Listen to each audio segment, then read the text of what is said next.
Supreme court ने आज कोटा के अंदर कोटा को मंजूरी देकर एक ऐतिहासिक फैसला सुनाया है। सुप्रीम कोर्ट के 7 न्यायाधीशों की पीठ ने कहा कि अब राज्यों को कोटा के भीतर कोटा देने के लिए SC/ST में सब कैटेगरी बनाने का अधिकार है।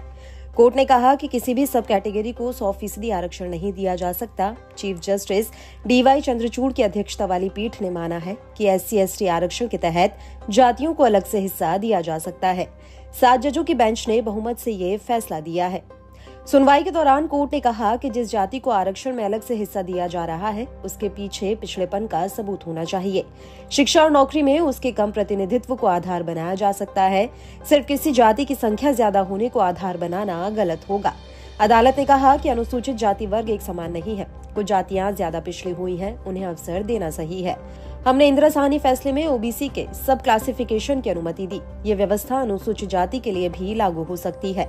चीफ जस्टिस ने कहा कि ऐतिहासिक साक्ष्य बताते हैं कि दलित वर्ग समरूप वर्ग नहीं था और सामाजिक परिस्थितियां दर्शाती हैं कि उसके अंतर्गत सभी वर्ग एक समान नहीं है। CJI ने आदेश सुनाते हुए कहा कि एक वर्ग के सामने आने वाले संघर्ष निचले ग्रेड में प्राप्त प्रतिनिधित्व के साथ गायब नहीं होते हैं। सुप्रीम कोर्ट ने बहुमत से फैसला सुनाते हुए कहा कि पिछड़े समुदायों में हाशिए पर पड़े लोगों के लिए अलग से कोटा देने के लिए अनुसूचित जातियों और अनुसूचित जनजातियों का सब कैटेगरी जायज है।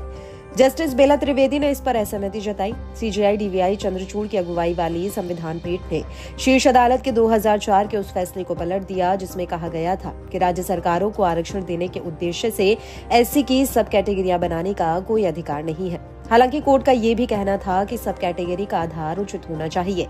राज्य अपनी मर्जी या राजनीतिक लाभ के आधार पर सब कैटेगरी तय नहीं कर सकते और उनके फैसले न्यायिक समीक्षा के अधीन होंगे। अदालत ने कहा कि ये देखा गया है कि ट्रेन के डिब्बे से बाहर खड़े लोग अंदर जाने के लिए संघर्ष करते हैं, मगर जो अंदर जाते हैं वो दूसरों को अंदर नहीं आने से रोकना चाहते हैं।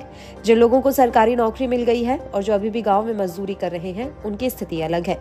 दरअसल पंजाब में वाल्मीकि और मजहबी सिख जातियों को अनुसूचित जाति आरक्षण का आधा हिस्से देने के कानून को 2010 में हाईकोर्ट ने निरस्त किया था। हाईकोर्ट के फैसले के खिलाफ सुप्रीम कोर्ट में याचिका दायर की गई। गुरुवार को इस याचिका पर सुनवाई के दौरान सुप्रीम कोर्ट ने आरक्षण को लेकर बड़ा फैसला किया।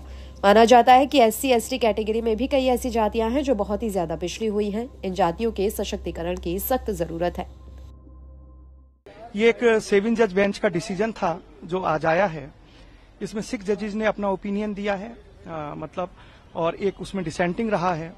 और इसमें मेन इश्यू जो मैटर में था वो ये था कि पंजाब में एक एक्ट बनाया गया था जिसमें SC/ST कैटेगरी में एक पर्टिकुलर ग्रुप को क्लासिफिकेशन करके एक पर्टिकुलर रिजर्वेशन कोटा दिया गया था, जिसे पंजाब एंड हरियाणा हाईकोर्ट ने उस समय पे स्टक डाउन कर दिया था। उसकी वैलिडिटी चैलेंज थी। मेन कोर इश्यू ये था, बाकी और भी चीजें थी। तो आज मेन जो निकल के आया उसमें यही निकल के आया कि अगर SC/ST कैटेगरी का सब क्लासिफिकेशन किया जाता है रिजर्वेशन के पर्पज से, तो वहां कहीं ना कहीं एम्पेरिकल डाटा बहुत जरूरी है। डाटा होना चाहिए कि कोई एक पर्टिकुलर कोई कास्ट ग्रुप है तो उसकी बैकवर्डनेस कितनी है, उस पर डाटा साइंटिफिक वे में जुटाया जाए, ना कि उसे हम ये कहें कि कोई भी पॉलिटिकल पार्टी आई और वो कहे और उसका सब क्लासिफिकेशन कर दे। मतलब जो भी हो वो ग्राउंड रियलिटीज हो, ग्राउंड रियलिटीज के आधार पे, डाटा के आधार पे चीजें की जाएं।